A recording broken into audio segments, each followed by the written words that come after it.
Okay, so self-employment taxes. Am I in the right place? Yeah. Self-employment tax. We've already done a lot of this. We did this in chapter 3, right? We already know what that tax rate is. And we know that self-employment tax is earned income. So that self-employment income is gonna count toward the Social Security wage base in combination with any other earned income that individual has during the year. Remember, it's on a per individual basis, not a per tax return basis. We've got the tax base there. We talked about the Schedule SE. Net earnings, if net earnings from self-employment are less than $400, you don't have to pay self-employment tax. That would be total net earnings from self-employment are less than $400. You still have to pay income tax on it. You still have to report it, but you don't have to pay Social Security and Medicare tax on it. What else do I want to say about Social Security and Medicare tax? Not a whole lot. Recall that, in that calculation for how much is owed, I don't know if they put it, yeah. So you got to do this, you multiply it by the 92.35%. So you take that amount that's on line 31, multiply it by the 92.35%, so you get that deduction for 7.65% of your self-employment income. Okay, I'm not going to go through any more of that. We already beat that one to death in chapter 6. Unemployment taxes. All right. So lucky Tyler gets to hear about this twice in one day. We were just discussing unemployment taxes and payroll.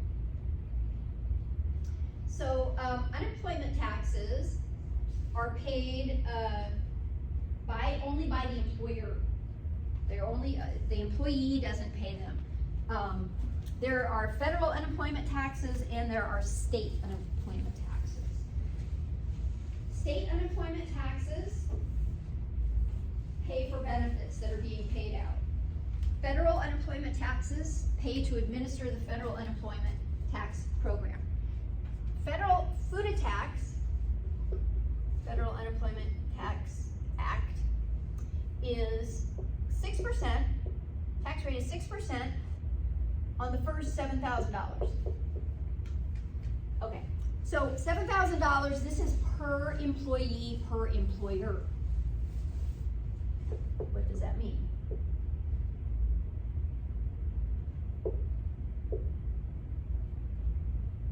Can you read my handwriting? So per employee and per employer. This means that if an employee has multiple jobs, each employer is subject to this $7,000 wage base. Okay, so it is not like with the Social Security tax wage base, that 142.8 applies to the taxpayer, each individual taxpayer, regardless of how many jobs they have, right? It's in sum, it encompasses all of those jobs.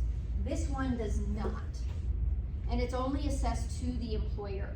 Now, the full tax rate is 6%, but there is this credit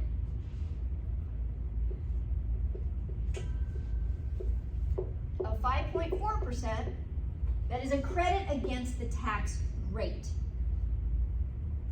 It's not a credit against the tax, it's a credit against the tax rate. It brings the tax rate down to 0.6%. Now, that credit, however, remember this is assessed on employers. It's possible though for employers to lose out on that credit or part of that credit. There are two ways in which they can lose out. One is that they fail to make in full and on time their state unemployment tax liability. So remember, I said we've got two. We've got FUTA, we've got SUTA. This is from the state. And the state, they've got their own wage basis. Each state has their own wage base. Each state decides what their own tax rates are. And those tax rates will vary from employer to employer based on what they call an experience rate, so how many claims have been filed against them for unemployment.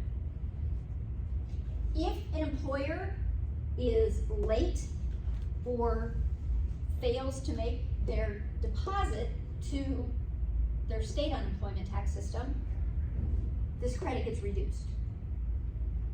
If the credit is reduced, it's a little backwards to think about this, but if the credit is reduced, the tax rate goes up, right? Think about this. So if we had 6% and our credit is reduced from 5.4% to 4.4%. Now, our tax rate is 1.6% instead of 0.6%. So a reduction in the credit, it's like a penalty for being late with the SUTA payments. Why do they care about when you pay the SUTA payments? The SUTA payments are used to actually pay the benefits. Guess what happens if the state as a whole cannot pay, doesn't have enough funds to pay its benefits? It comes and knocks on the federal government's door and says, hey, we need some money.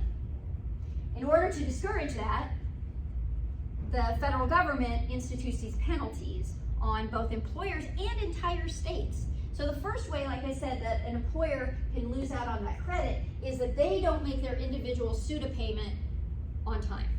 The second way that they could lose out is when every employer in the state loses out because the state has had to go and knock on the federal government's door and borrow money, and then they haven't paid it back in time. So it's kind of like a tax, an additional tax that they're assessing, or a penalty that they're assessing. They've got to make up that money because it's a fund. All those funds that are taxed at the state level go into a big trust fund, a pool, and then benefits are drawn from that. When they don't have enough money to draw from, they have to go to the federal government to make that up. Okay? So for our purposes, I don't think it goes into SUTA too much. Iowa has a different, so Iowa was 20, oh my goodness, no. Do you remember what the wage base was in Iowa, Tyler? We just talked about it. If you don't remember, that's fine, because I don't remember. Yeah, 32,000 and something like that, like 32.8. That's a 3. Is the wage base for Iowa, and then the tax rate is from 0% to 7.5%. And it's based upon industry, and it's based upon the individual company and how many people have filed claims against that company. So it's in companies' best interest to reduce the amount of unemployment claims against them. All right, I'll let you read about the schedule for making those deposits. Household employees, again, this is for your butler and your housekeeper. Household employees have to have, under certain circumstances, they have to have federal income taxes withheld. They have to have Social Security and Medicare taxes withheld, and if they make over a certain amount, the employer has to pay FUTA tax on their behalf. This is not done though through the 941 and the FUTA 944. By the way, FUTA uses Form 940, and it's annual.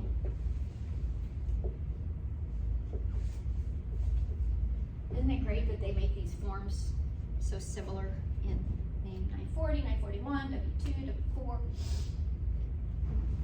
So, household wages, if household wages of at least $1,000 were paid to all household workers combined in any calendar quarter, then the employer has to pay FUTA tax. If they do have to withhold federal income taxes, regardless of how much is paid, if they're a household employee. If they paid any one household employee wages of $2,300 or more, then they've got to also pay Social Security and Medicare tax.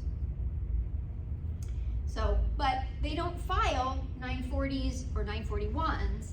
They do that on their individual tax return through the Schedule H for household employee.